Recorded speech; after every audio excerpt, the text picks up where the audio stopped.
Howdy Neighbors, David here. And today on Boondock Stallions, we're going to be talking about Torchwood, beyond the government, outside the police, arming the future for, oh my god, I forgot how it goes. Anyways, LOL. Torchwood, the Children of Earth series. Now, this was a little disappointing and not disappointing, bittersweet to say the least, because season one of Torchwood wasn't probably the best season, but it did do a lot of world building and establishing all of the characters. And then you jump into season two, and boom, right off the bat, season two of Torchwood was amazing.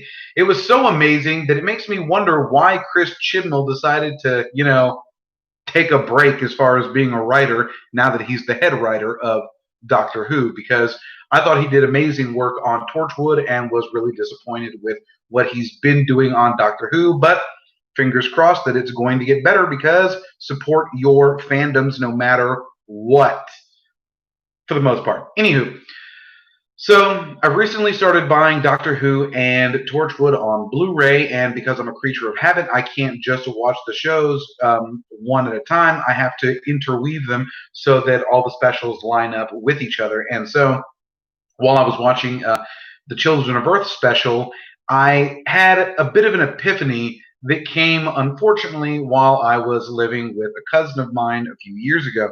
Now, my cousin didn't really live in the best of neighborhoods, and one morning I was woken to the sounds of one of my neighbors, who happened to be a drug dealer, having to deal with somebody looking for his fix. Now, what we know about the 456 from Torchwood, is that they're basically intergalactic drug addicts. They use the chemicals created by prepubescent children to get high on, and that was really one of the most horrific revelations that we got when we finished the Children of Earth special, was that they were getting high on our children, and that the government in the series was willing to give up the children in order to not be destroyed by the aliens. I mean, they'd made their presence known 60 years previously, but they came back wanting more drugs. As with any drug addict, you give them, the free sample, they get hooked, they come back, they want more. And so the 456, they came back, they took control of our children on the planet by using all of them to broadcast a message that they were coming, how many children that they wanted, and when they were going to take them. And they used this as a scare tactic. It was a great scare tactic to get the governments of the world to seriously round up 10% of the children on the planet to offer up to these aliens. And what's funny about it is, if you look back on it historically, that could have been what was going on with our ancestors sacrificing virgins to the gods, because our ancestors didn't have the vocabulary to know that they were saying aliens and spaceships. They had gods and chariots, and the gods demanded an offering, and the offering would have been virgins. And they obviously would have said virgins, but they meant prepubescent children, because the prepubescent children were what the 456 was using to get high off of the chemicals that they create.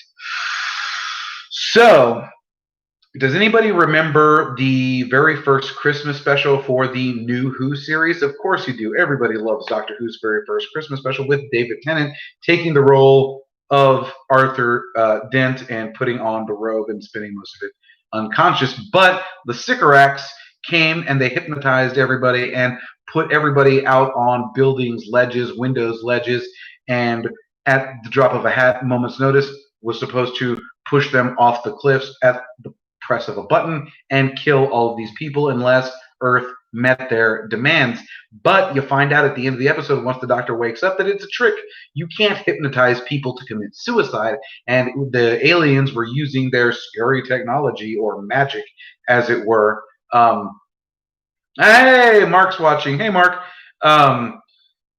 So they use this magic to scare this alien magic to scare the humans into cooperating. And my thoughts on that were, what if the 456 was doing the exact same thing? And this is where me living with my cousin next door to the drug dealer comes into play. Because like the 456, this guy was out there pounding, screaming, raising all kinds of hell and making all kinds of threats if he didn't get his fix. And what happened? Nothing. The drug dealer came out, told him to fuck off, and he left, and that was pretty much it. He was upset. He kicked and screamed and threw a bottle and made a bit of a mess out front, but nothing too devastating because he was just a junkie trying to get his fix. And my thoughts on that were, what if that was using the children to broadcast their message was all that the 456 could really do? I mean, let's look at the evidence. We know that they couldn't come down to the planet themselves and take the children. They specifically needed us to gather them up for them and take them to them with the promise that they wouldn't destroy our planet. It's a great con. I mean, what were we going to do? We're fighting a technologically superior choice, but I don't know why it said unstable connection. Interesting. Anywho, so my thoughts on that were that the 456 were never actually nearly as much of a threat to the planet of Earth as they made it seem. And in all fairness, this wasn't Jack and their fault. They didn't know. They were unaware. Whatever the species the 456 actually is, because that's not what they are. It's what they choose to be called. It's like their fake name. It's their drug dealer name, like MB420. That guy. Just some random, silly, anonymous name that some dumbass uses on the internet. Anywho, so my thoughts on it were that they were never actually going to destroy anybody. They were just going to kick and fuss and scare everybody, kick up their feet in a temper tantrum, and leave.